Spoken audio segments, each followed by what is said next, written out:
ડીસામાં એક સમયે જ્યાં અસામાજિક પ્રવૃત્તિઓનો અંધકાર હતો ત્યાં આજે સાંઈબાબાના ભક્તિનો ઉજાસ પથરાયો છે અને 25મા પાટોત્સવે રામ જન્મોત્સવની ભવ્ય ઉજવણી કરવામાં આવી છે।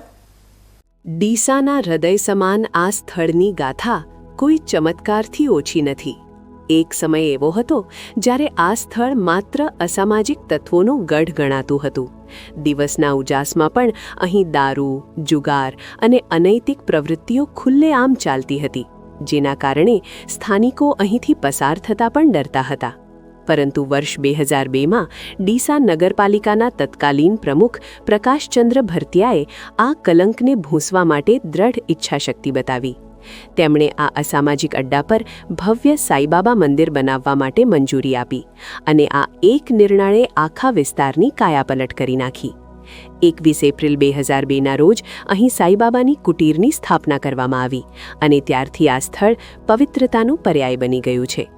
આજે જ્યારે આપણે આ પરિસરના દ્રશ્યો જોઈએ છીએ ત્યારે અહીં દારૂ જુગાર નહીં પણ ભક્તિના સૂર સંભળાય છે।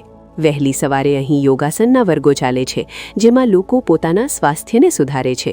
બપોરના સમયે ભૂખ્યા અને ગરીબ લોકો માટે નિઃશુલ્ક પોષણયુક્ત આહારની વ્યવસ્થા કરવામાં આવે છે, જે સાઈબાબાના સબકા માલિક એકના મંત્રને સાર્થક કરે છે। એટલું જ નહીં, અહીંનું વાતાવરણ એટલું શાંત અને સુંદર છે કે કોલેજના વિદ્યાર્થીઓ પોતાના નવરાશના સમયમાં અહીં અભ્યાસ કરવા માટે ઉમટી પડે છે। આ પરિવર્તન પાછળ મંદિર ટ્રસ્ટના મુખ્ય સલાહકાર મગનલાલ માળી, પ્રકાશચંદ્ર ભરતિયા અને સક્રિય ટ્રસ્ટીઓનો સિંહફાળો રહ્યો છે। સતીશભાઈ પંચાલ, અમિતભાઈ ઠક્કર અને દિનેશભાઈ ટાંક જેવા આગેવાનોએ રાત દિવસ એક કરીને આ મંદિરના વિકાસ માટે સતત પ્રયાસો કર્યા છે। ખાસ કરીને સતીશભાઈ પંચાલ મંદિરની દરેક નાની મોટી વ્યવસ્થાનું અત્યંત ઝીણવટભર્યું નિરીક્ષણ રાખે છે, જેના કારણે આજે આ સ્થળ આધ્યાત્મિક ઊર્જાથી ધમધમી રહ્યું છે। આજે આ પવિત્ર ધામના 25મા પાટોત્સવ પ્રસંગે વાતાવરણ વધુ ભક્તિમય બન્યું હતું। યોગાનુયોગ આજે ભગવાન શ્રી રામનો જન્મોત્સવ પણ હોવાથી મંદિર સંકુલમાં વિશેષ આયોજન કરવામાં આવ્યું હતું। મગનલાલ માળી, પ્રકાશચંદ્ર ભરતિયા, મૂલચંદભાઈ સોની, ડૉક્ટર રીટાબેન પટેલ, અશ્વિનભાઈ પરમાર, કનુભાઈ જોશી, અશોકભાઈ પટેલ, શાંતિલાલ ઠક્કર, મુકેશભાઈ સોલંકી અને જગદીશભાઈ મોદી સહિતના મહાનુભાવો અને વિશાળ સંખ્યામાં ભક્તોની ઉપસ્થિતિમાં ભગવાન રામના જન્મ સમયે વિશેષ પૂજા અર્ચના કરવામાં આવી હતી। સમગ્ર મંદિર પરિસર જય શ્રી રામ અને સાઈરામના નાદથી ગુંજી ઉઠ્યું હતું। પૂજા બાદ ભગવાન શ્રી રામની ભવ્ય આરતી ઉતારવામાં આવી હતી અને રામલલ્લાને હિંડોળે ઝુલાવવામાં આવ્યા હતા। આ અવસરે શહેરના સેંકડો લોકોએ ભોજન પ્રસાદનો લાભ લીધો હતો।